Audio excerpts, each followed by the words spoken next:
Le 1er avril 2026, l'équipe de TVC 22 était à Hawkesbury sur l'île du Chennai. Le Centre culturel Le Chennai ouvrait les portes de sa 51e saison artistique. 51 ans de culture, de passion et de rassemblement dans ce lieu unique qu'est la Maison de l'Île. C'était pas 51e de ma saison à moi, parce que là, je serais bien trop vieille.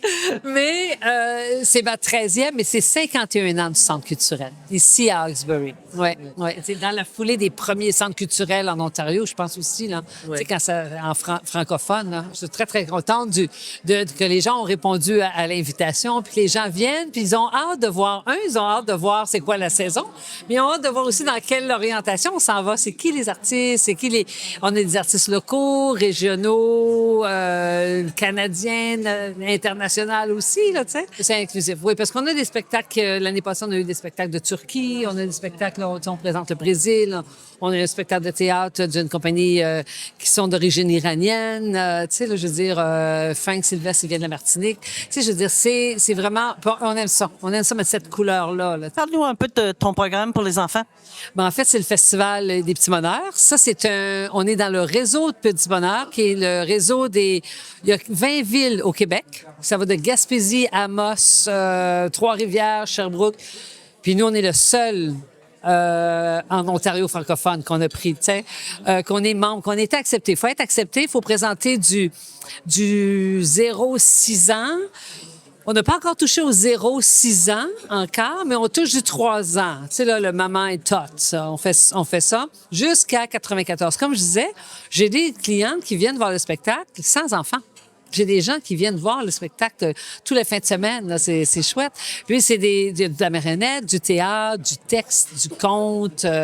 C'est très animé. C'est des belles compagnies là, qui viennent ici. Comment on peut engager les jeunes à participer le plus tôt possible à la culture? Ben, c'est pas évident. Nous, on l'a ouvert. Moi, j'ai toujours ouvert. Ça fait 13 ans que je suis ici. C'est 13 ans que j'ai dit les ados, les étudiants, les jeunes. Tu sais, un parent qui vient, il y a un enfant de 9-10 ans, il veut venir voir un spectacle un vendredi soir à 7h30. Ben écoute, il l'amène, puis il paye pas le billet du petit parce qu'il dit au lieu de payer la gardienne et tout ça, c'est chouette. Puis l'enfant, normalement, les enfants à cet âge-là, ils vont être surpris de voir le spectacle, ils vont être surpris, puis si ça ne leur tente pas, ben ils sont sur le petit tablette, tu sais. Mais ils sont dans la salle, ils sont avec nous. J'imagine aussi, ça doit aussi être des fois semer une petite graine d'intérêt dans les arts, finalement. C'est ce qu'on essaie de faire, c'est de le mettre accessible. Au Québec, il y avait le programme Je sors mon ado à 5 $ le billet. Il y avait déjà quelque chose qui avait déjà été essayé à Toronto, je me souviens, aux jeunes aussi. Puis tu sais, le 5 $. On oublie ça. On le met gratuit, c'est ouvert. Alors, si tu as un spectacle qui est à 50 $ ou 40 $ qui vient, tu sais, je veux dire, t'as un neveu ou t'as ton enfant, tu dis, bon, ben, gars, viens voir ce spectacle-là, viens t'asseoir avec moi, puis, tu sais, je veux dire, si tu t'emmerdes, tu verras, mais si tu t'emmerdes pas, finalement, ils découvrent souvent plein de choses. Tu sais, on est sur la frontière, on est à l'entrée du territoire. Tu sais, moi, les 2 entrées à Hawkesbury, on rentre, là. Tu sais, t'es de la première ville. Alors, puis ici, ben, c'est quand même, les gens, ils découvrent, ils viennent de la villégiature sur l'île, sur la rivière et tout. Après ça, ils nous découvrent, ou ils viennent juste aux toilettes puis ils nous découvrent, ou ils viennent ici pour les spectacles. Moi, j'ai des gens qui vont venir ici, venir voir des spectacles que j'ai ici, là. Ils vont venir de Montréal, ils vont venir de Boucherville, ça va venir de Belleuil, ça va venir de Ottawa, Gatineau, Chelsea, ça vient, là. On est entre des autoroutes, là. On sait que la culture, ben, c'est une industrie, puis aussi développement économique. Tu sais, en culture, avec le HEC, si je me trompe pas, mettons que je dépense 1 $ en culture sur mon budget, en culture, ben tu as 5 $ de retombées. C'est pas compliqué. Fondé en 1975 dans la foulée des premiers centres culturels de l'Ontario, le Chennai est un espace de vie où la créativité s'exprime à tout âge et où la communauté se retrouve.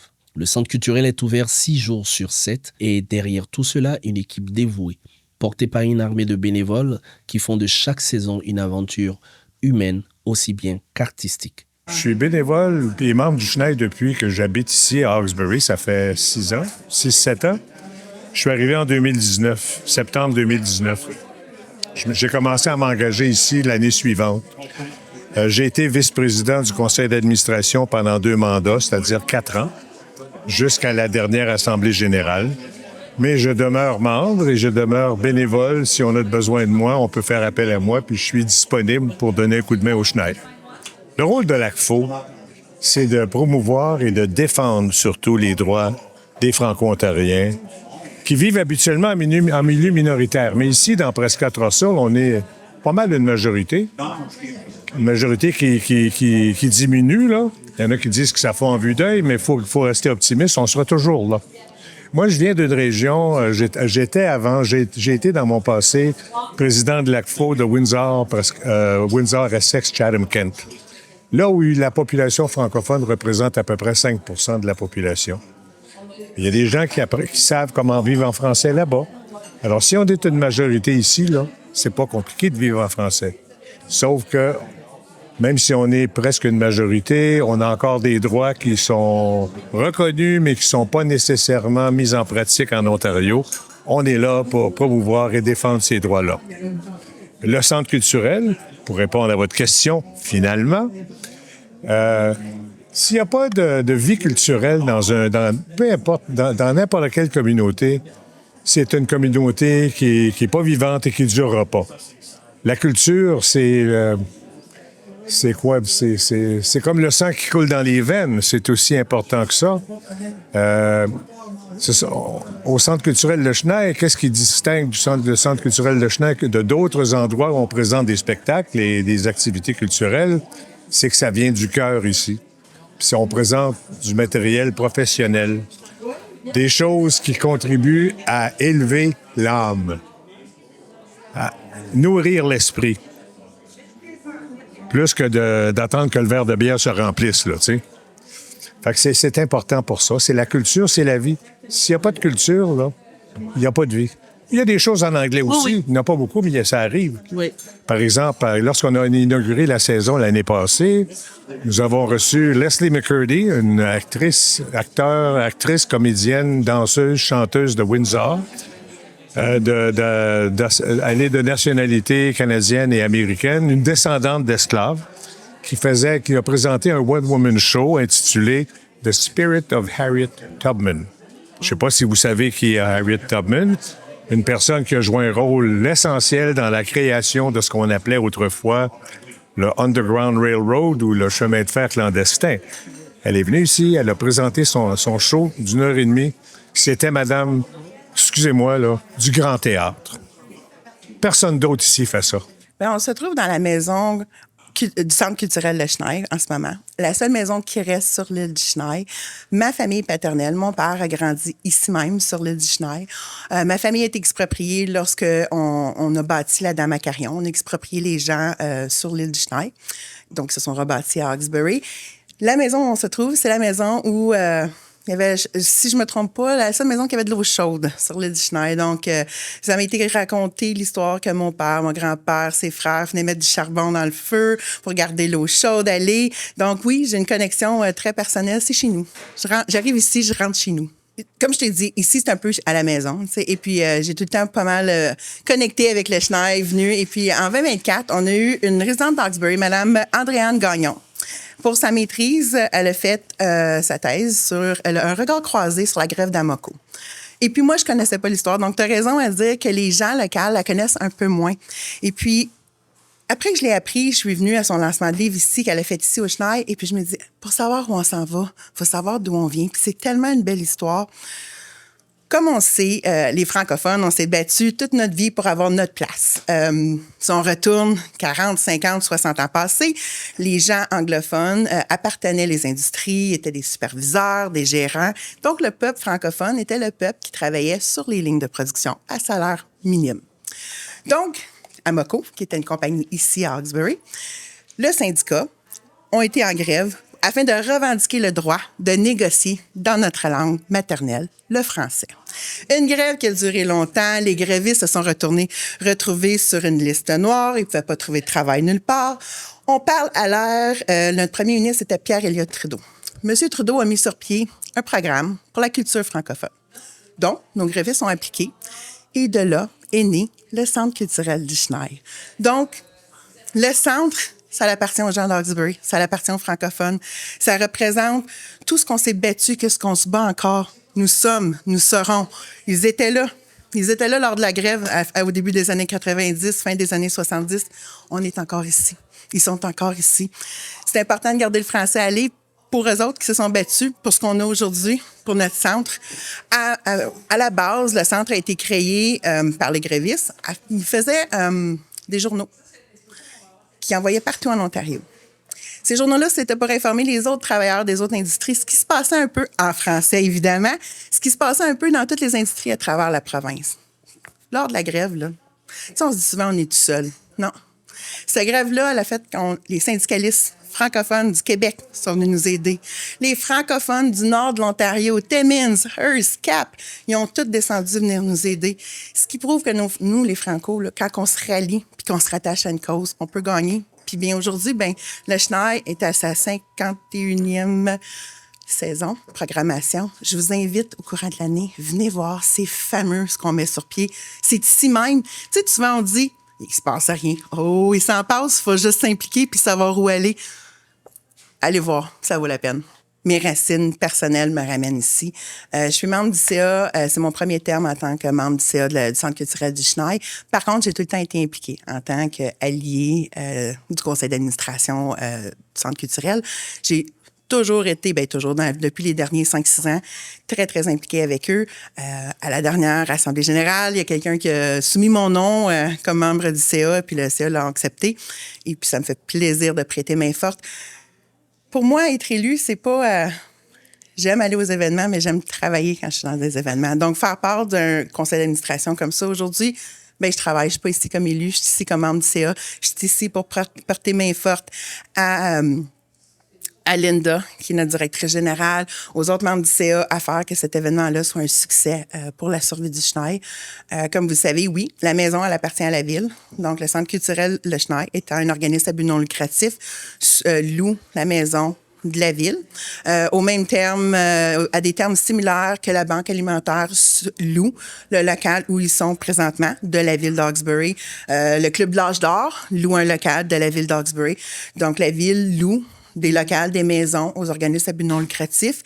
Puis quand on dit louer à des organismes à but non lucratif, c'est certain que la ville, donc le conseil, le directeur général, s'entendent avec les organismes pour un salaire, pour un loyer convenable, étant donné que c'est un organisme à but non lucratif. Puis si on a des gens de la région qui ne savent pas, là, on a plein de places pour prendre des bons cafés. Puis durant la campagne fédérale, j'en ai goûté à travers le comté. Mais à Hawkesbury, là, une des meilleures places pour le café, venez ici. Là, le café, il est exceptionnel. Puis tu as raison. C'est un centre de rencontre. C'est un centre quand les gens me disent « Ah, Julien, on va prendre un café. » Oui, on va se rencontrer au Chenail. On sait on peut avoir une petite table tranquille. On peut parler tranquillement. Puis oui, c'est important de le garder. La survie du Chenail, c'est important.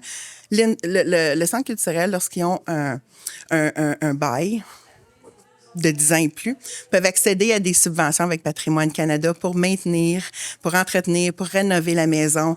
Des subventions que la ville, parce qu'on n'est pas un organisme à but non lucratif, on n'a pas accès. Donc, c'est important aussi. Tu sais, les organismes à but non lucratif aident beaucoup à leur façon à entretenir nos héritages, oui. Si vous voulez, notre histoire. Puis comme tu dis, la culture, il faut savoir d'où on vient, il faut savoir où aller, puis il ne faut pas la perdre. Pour lancer cette nouvelle saison, amis, partenaires, artistes et élus étaient réunis à la Maison de l'Île. La directrice générale et artistique du centre, Linda Clouet-McKay, a présenté les grandes lignes d'une programmation placée sous le thème « Imaginaire collectif, la culture francophone rayonne ». Au programme de cette saison, ce sera donc des concerts, des pièces de théâtre, danse contemporaine, art visuel et spectacles jeunes publics avec des artistes venus de la région du Québec et de plusieurs autres pays. Je suis un peintre originaire de Natashquan, au Québec. Je demeure sur la Rive-Sud, à Longueuil. Je peins beaucoup sur l'universel, finalement.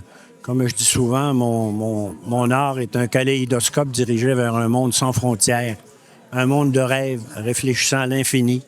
Ma passion pour la peinture est la mise en symbole de la pensée et des valeurs humaines par la ligne droite, la ligne courbe et la couleur pure. C'est un peu ce que mon mentor, là. En fait, j'ai eu le plaisir de connaître Joanne Richer, qui est sur le conseil d'administration ici, qui est artiste peintre aussi. Bon, on avait exposé à une exposition collective sur la Rive-Sud à Richelieu, puis après ça, en tout cas, on est resté en contact. Elle m'a permis à un moment donné d'exposer au G7 2 tableaux à Halifax, là, dans le cadre de la réunion sur les océans. Et puis, alors, elle m'avait parlé du Chenail, puis je découvre aujourd'hui le Chenail avec un immense plaisir. Donc, c'est votre première fois ici au Chenail. J'espère que ce ne sera pas la dernière. Ma prochaine exposition ici se déroulera sous le thème de la francophonie dans un monde sans frontières. Been painting since I was 3 years old, which is like I'm now 87. So I've been painting a long time. And we moved to Van Vliet Hill in 78.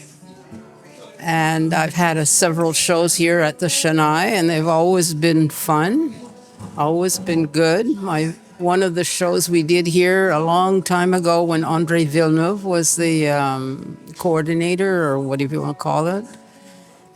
C'est une exposition de groupe et j'ai fait un dragon de 30 pieds de longueur avec tous les mondes underneath it.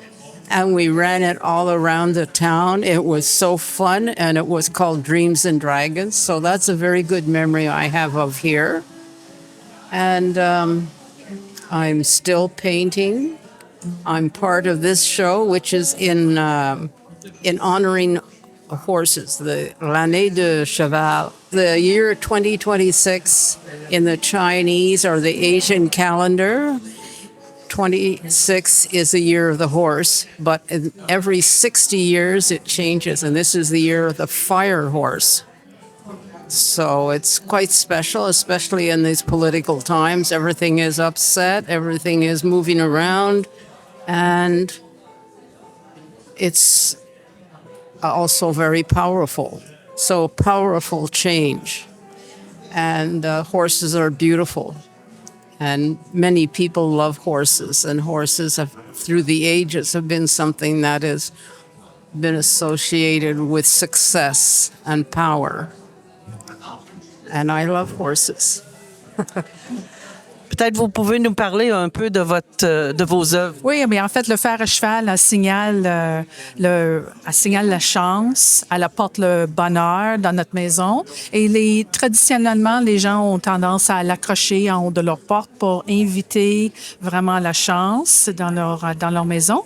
Je l'ai associé ça à l'arbre de vie qui est un symbole holistique du bonheur. Et en mettant les deux ensemble, je trouve que c'est quelque chose qui va amener vraiment un bon esprit dans la maison. Oui, celui-là ici, c'était des amis qui m'avaient suggéré de faire quelque chose plus steampunk pour utiliser la phrase en anglais. Et celui-là, c'est un symbole du temps. C'est tous les engrenages qui est associé avec le fer à cheval. Fait que c'est comme l'engrenage du temps. Et les fers à cheval que j'utilise, ils viennent de l'industrie de course. C'est des fers à cheval qui ont été utilisés chez les chevaux. Et je les recycle pour leur donner une autre vie dans mes œuvres. Je faisais partie de leur marché des métiers d'art à Noël et j'ai eu une deuxième invitation de m'associer aux autres artistes qui ont vraiment des œuvres extraordinaires. Moi, je suis sculpteur en art populaire. Mes œuvres sont faites à partir de matériaux recyclés ou de bois ancestral. Je fais surtout des oiseaux.